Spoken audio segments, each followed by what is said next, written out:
gives a little wiggle as she comes on boost. It definitely come out then. I caught you lighting matches in the back room. Haters look mad when they pass you. Let's talk about around when it's past due. Raise a glass to know. You don't gotta these feels will make me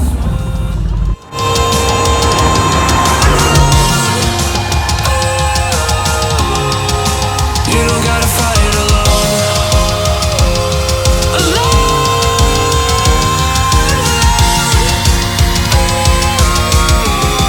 Don't be so personal. Take me out of the road. I'm going under. Take me out of the road. I'm going under. All we love, all we done is just sit around wasting our time. Ride or die.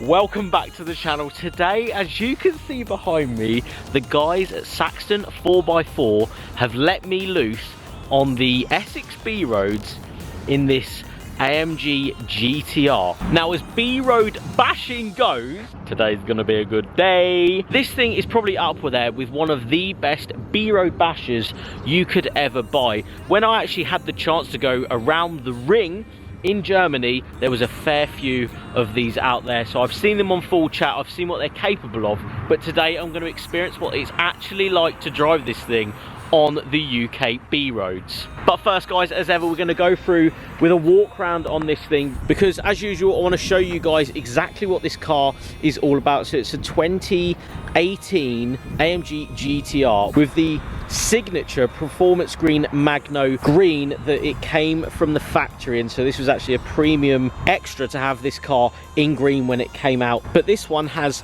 an interesting wrap, which I'm actually a huge fan of. It actually has wrap there and patterned wrap around the back. Very, very cool. But there's a few things I want to point out about this car. One of them being, when you actually see one of these in person, if we go to the side, look how long the bonnet is. It's absolutely massive.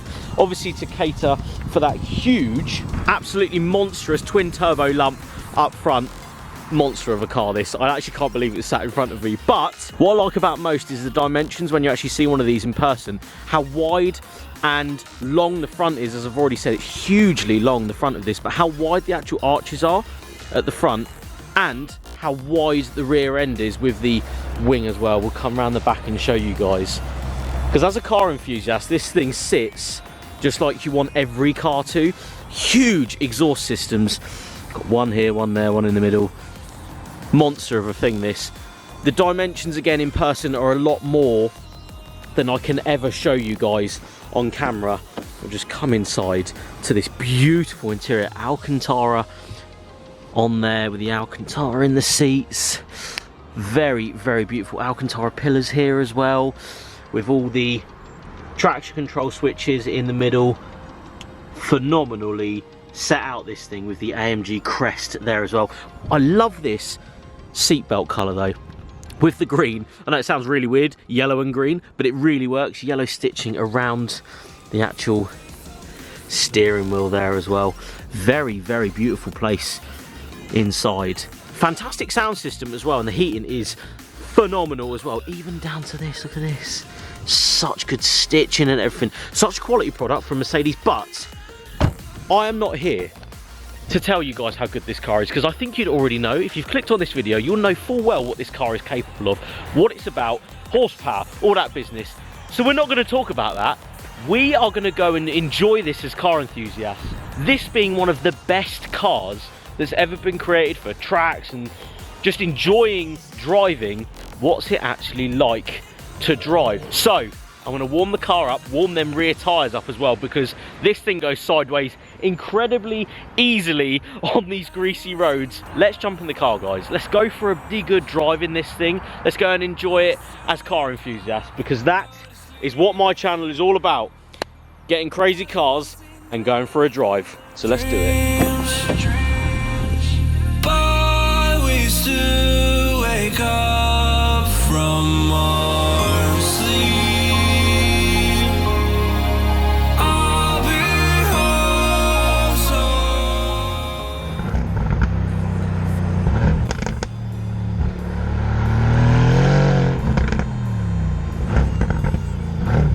So mounting the GTR, we're going to select Sport Plus in the little buttons down here. I'm not doing race today. Point that out now. I'm not going into race mode.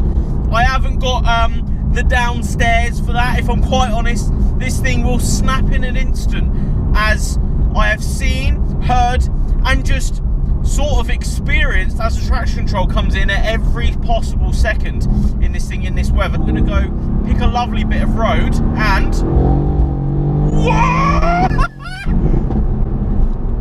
Oh, a bit of it definitely come out then. Oh, right. Oh my god, it pops and bangs in sport mode.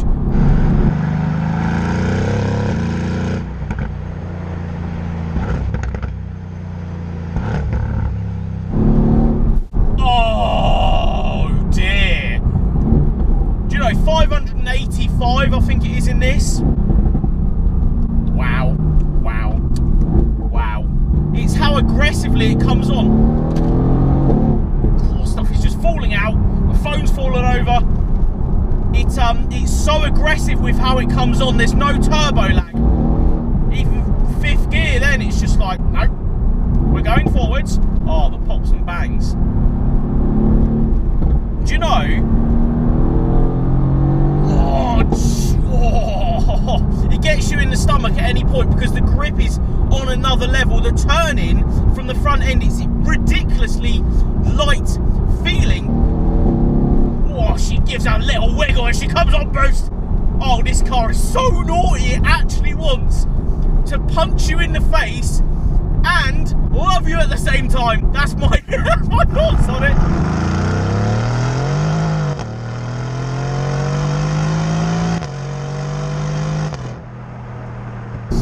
Baby Jesus, this thing comes on boost, on song, like in an instant, and it wants to spin them rear wheels. It does gain traction though quite quickly when it wants to.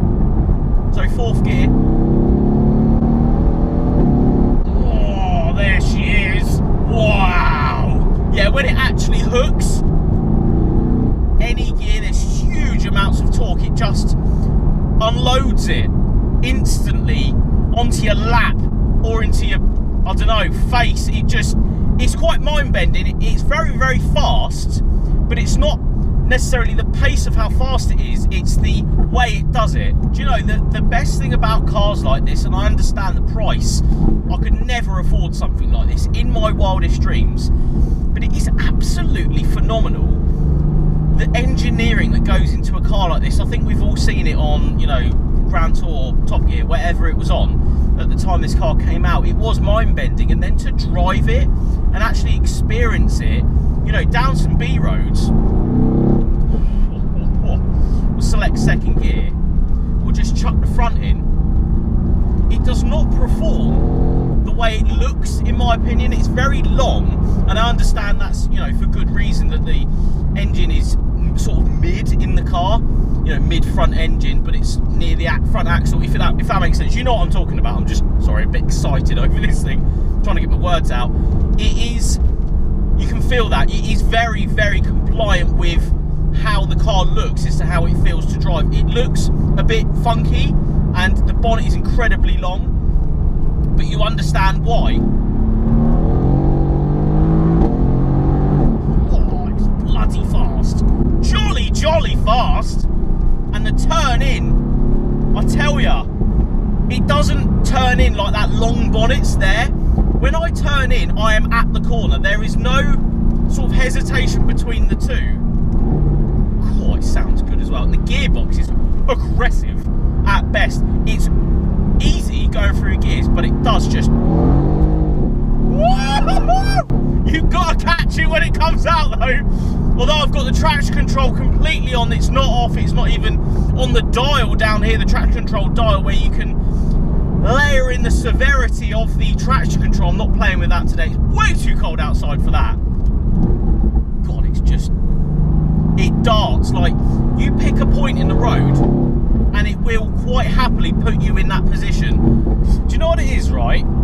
It is, trying to go fast and bite your head off and kick you in the nuts, but love you at the same time. That's how this feels. It's so easy to go fast in it, but when you are going fast, there's that little bit of you that's going, it's definitely going to try and hurt me, and then it does. It wants you to kick its head in. It wants you to, like, rev it out and point its nose. It's very, very easy to go fast in this though, and it's really easy once it does slip a little bit around to gain that sort of confidence that it's never really gonna hurt you, unless you obviously do turn the traction control off, and then we're all screwed then, if I'm quite honest. But monster of a car. Thank you so much to Saxton 4x4 again for letting me enjoy the day with this thing. It's been eye-opening. I know it's expensive and I understand that, and it's the top end of my channel at the end of the day. We, you know, try and do budget stuff, but I always want to do, you know, something a little bit more expensive, and these are falling in price. They are, you know, getting to an affordable price for someone that has £100,000 to spend. Do you know what I'm saying? So it's not affordable at all, and I'm never going to be able to drive another one of these or own one at all ever, but it's just nice to know that they're as good as you think they're going to be.